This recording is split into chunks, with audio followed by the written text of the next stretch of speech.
Mr. Secretary, thanks so much for taking your time. In 2022, about 18,000 people from India have applied for political asylum in Austria. For several months, there was no other country with more asylum seekers here. How would you explain that? Well, I mean, I don't know the numbers. If you say so, I have to take you at your word. But my sense is that when it comes to irregular migration, sometimes, because these are done by syndicates and gangs, you never know where they end up with. I think what's important is not what happened in the past. It is that we have a commitment to ensure that movement and mobility is legal. We would like a regime, an agreed regime for that. It's good for the global workplace. It's good for the Austrian economy. And we have, that's one of the outcomes of my visit to Vienna. Another outcome is that you have assured Austria's foreign minister that India will take back all of its citizens who will not get asylum in Austria, which will probably be almost 100%. How fast will this happen? Look, in terms of our citizens, if they're proven to be our citizens, we obviously have an obligation in that regard. But what is important for us is to validate the fact that if there's somebody who's staying illegally, that they are our citizens. And if there are citizens, usually we work it out between the governments concerned. I can't give you a time frame on it because it depends on what is the level of proof that is provided for us and what are the preparations on the Austrian side. So you did not agree on a time frame today? No, we didn't. Frankly, we didn't get into that kind of discussion. That is for the immigration people to decide. As foreign ministers, what we did was to work out an agreed mobility and movement regime. So we were looking for solutions. We weren't into the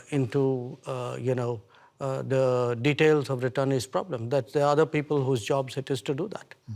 Let's talk about the war in Ukraine. As you are well aware, the whole world noticed that India, as a very influential country, has never publicly condemned Russia's assault and invasion into a neighboring country.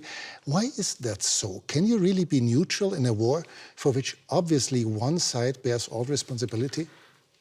Well, look, I think in international relations, you have sometimes very complicated situations.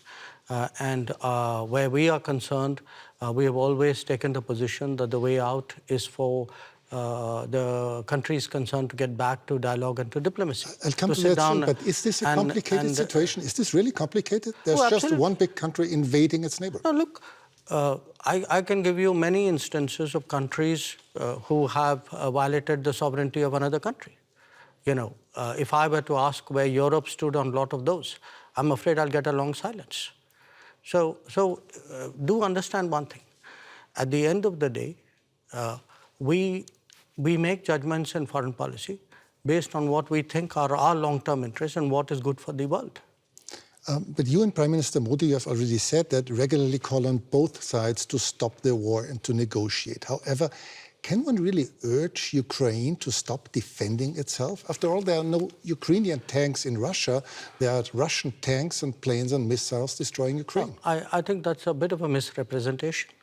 I think what we do is to say, get back to dialogue and diplomacy. There was dialogue and diplomacy in the early days of the conflict. So it's not that it didn't happen. So it's not for us to put conditions and to say this country is equal to that country. That's your judgment. But shouldn't you urge Russia to stop the war? I think we have been very clear that this conflict is not in anybody's interest, including theirs. But you wouldn't say it more explicitly? I'm a diplomat. It is my job to conduct foreign policy which serves my national interests and which serves what I believe is a long-term pathway towards peace and dialogue. Let's talk about India's interests. India does not take part in Western sanctions against Russia, but has increased its imports from Russia 5 times since the war began. By this, are you not helping Moscow? Are you not financing Russia's war? Europe imported in the same period 6 times the energy which India did.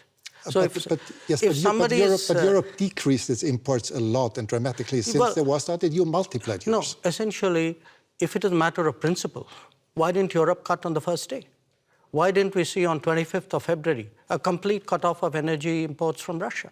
But You can't say it's my principle, but by the way, I will do it by my timing.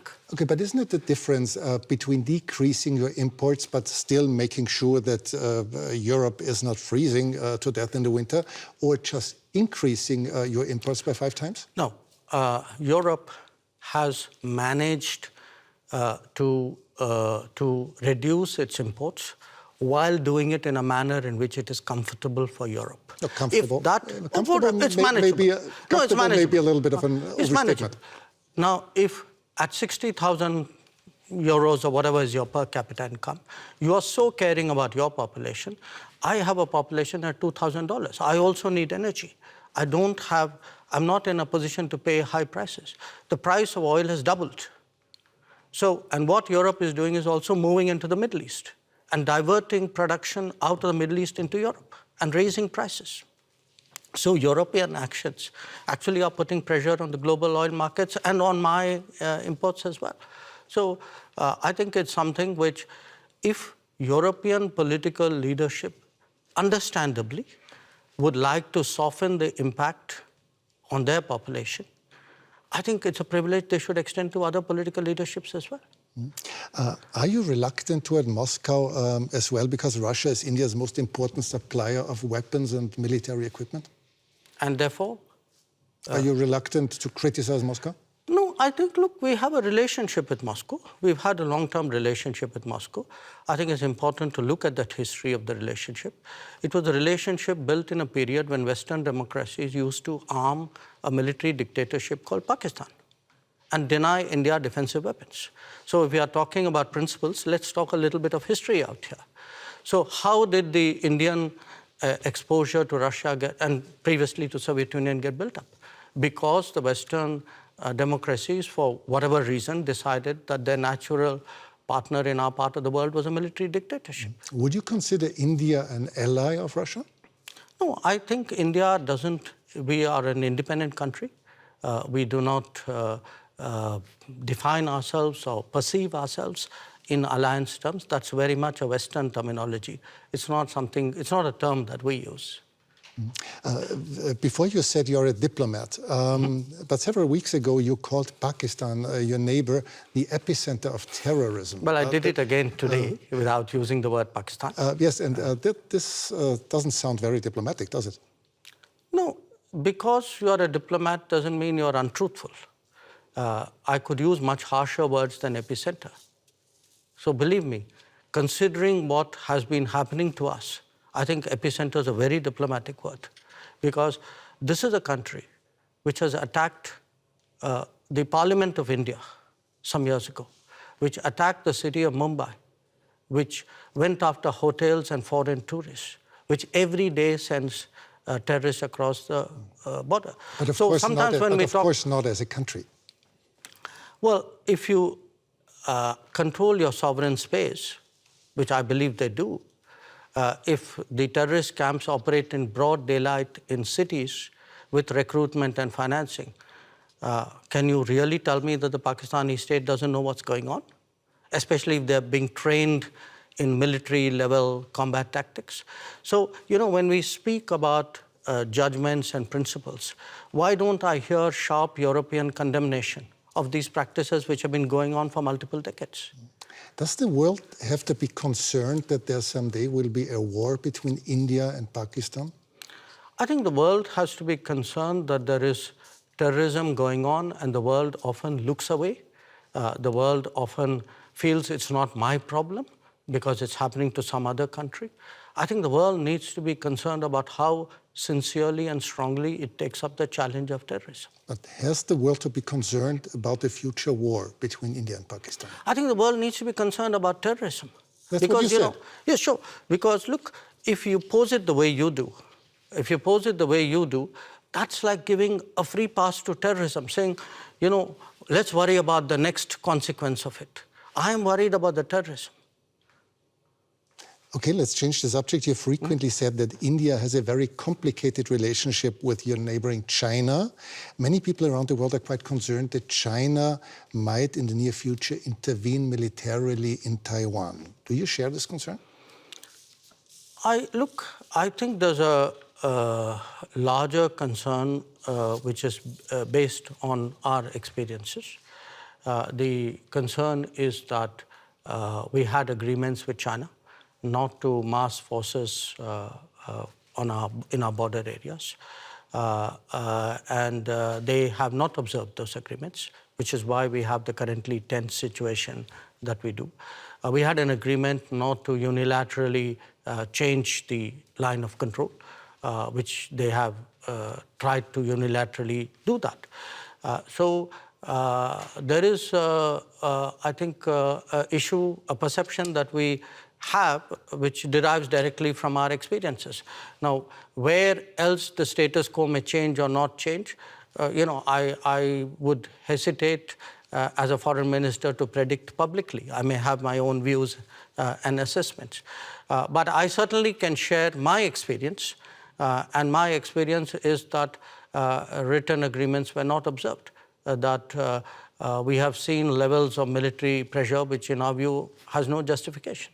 China would say the opposite. They would say that India had not obeyed different agreements. But obviously, you see it No, otherwise. I think it's difficult for China to say that for this reason. The record is very clear because today, there's a lot of transparency. You have satellite pictures. If you see who moved the forces to the border areas first, I think the record is very clear. So it's very difficult for China to say what you suggested they could. India will probably overtake China as the world's most populous country within this year. Is this fact of any political significance to India, or is it just a mere statistic? We'll know that when we reach there, won't we? Yeah, because we have never used numbers in that manner. Maybe other countries have. I would still say, to a large extent, it is a statistic, but you will have a situation where the world's most populous country is not among the permanent members of the Security Council. And what does it say about the state of the UN if that is the case? So it's a kind of both a yes and a no. It's partly a statistic, but I think it's a statistic which means a lot. For several years, you have called for a permanent seat on the Security Council, as have Brazil, as has Japan or Germany. How long will it take, from your point of view, till this reform of the Council will actually become reality? Well, ideally, we'd like it yesterday. Of course. But the problem, I think, is that those who are today enjoying the benefits of permanent membership clearly are not in a hurry to see reform. I think it's a very short-sighted view, in my opinion, because at the end of the day, the credibility of the UN and, frankly, their own interest and effectiveness is at stake. So my sense is it will take some time, hopefully not too much time. I can see a growing body of opinion among UN members who believe that there must be change. It's not just us. You have entire Africa, entire Latin America left out. Developing countries vastly underrepresented. I think the state of the world, this was an organization invented in 1945. It's 2023. And when you would have to guess for a year when this will happen, what would it be?